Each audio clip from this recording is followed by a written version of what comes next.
بسم اللہ الرحمن الرحیم. صفحہ نمبر 44 اور اگلا ہمارا چیپٹر ہے الدرس التاسع. الدرس سبق التاسع 9th چیپٹر نمبر 9 یا 9واں سبق. الاسد و ابن آوا والحمار. الاسد اسد کہتے ہیں شیر کو، و ابن آوا گیدڑ، والحمار اور گدھا. حمار کہتے ہیں گدھے کو، ابن آوا گیدڑ. یہ ایک سٹوری ہے، مطلب ایک کہانی ہے، لیکن اس کے پیچھے آپ لوگوں کو نئی ووکیبلری دینا ہے. تو کوئی بھی چیپٹر پڑھتے ہوئے آپ کا جو مین کنسنٹریشن ہے وہ ہونا چاہیے vocabulary, to gain the vocabulary. جتنی آپ ووکیبلری لیں گے اس میں سے اس کو میمورائز کریں گے، اتنی ہی زیادہ آپ کو عربک آئے گی. رٹے مت مارا کریں. نئے جو ووکیبلری ہوتی ہے، جو نئے ورڈز ہوتے ہیں، نئے کلمات، ان کو سیکھا کریں. اسپیشلی جو افعال ہوتے ہیں، فعل لیا کریں، اس کا ماضی اور مضارع بنائیں، ان کی گردانیں کریں. اس سے آپ کی عربک پکی ہوگی. زعمو کہا جاتا ہے، انہو کانا اسد، ان کے ایک شیر تھا، فی اجمتن ایک غار میں. وہ کانا معو ابن آوا، اس کے ساتھ ایک گیدڑ تھا. یاکلو جو کھاتا تھا. اب اس کا ماضی کیا ہے؟ اکلا. یاکلو وہ کھاتا تھا، من فضلات طعامی. فضلات فاضل ان کی جمع ہے، جس کا مطلب ہوتا ہے ایکسٹرا، بچا ہوا، اسپیئر. طعام ہی اس کا بچہ کچھ کھانا کھاتا تھا. فاصاب الاسد، فاصابہ تو لاحق ہو گیا، الاسد شیر کو، جربن، جرب کہتے ہیں خارش، شیر کو خارش کی بیماری لاحق ہو گئی. وضعف اس نے کمزور کر دیا، شدیداً بہت زیادہ، وجوہدہ اور اس کو تھکا دیا.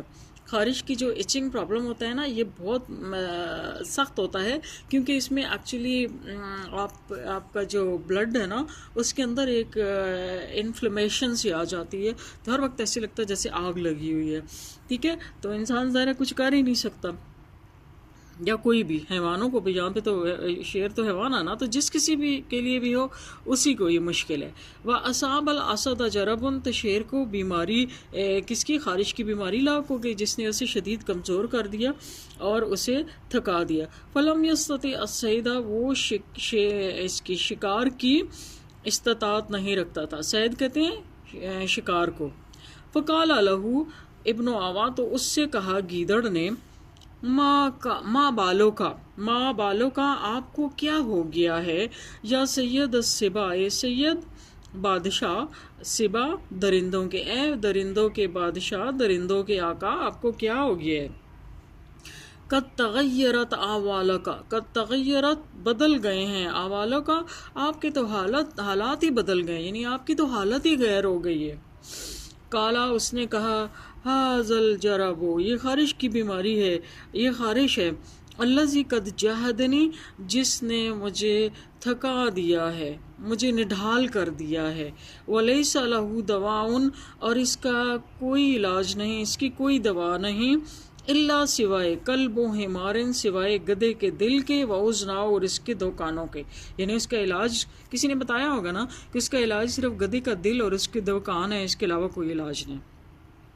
کالا ابن آوا گیدڑ نے کہا، ما ایسرا حاضا، ما ایسرا کتنا آسان ہے، حاضا یہ سب کتنا آسان ہے، کتنا آسان ہے یہ یعنی what an easy thing، یہ کہ what an easy ٹریٹمنٹ.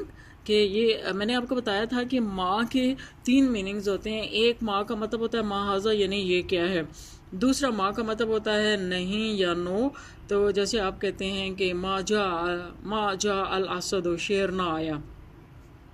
تیسرا ما جو ہے وہ اس صورت میں استعمال ہوتا ہے جیسے ما عربک میں بھی نا کیا کے معنوں میں جب ہوتا ہے تو کہتے ہیں وٹ از دس، یا ما ہاذا یہ کیا ہے.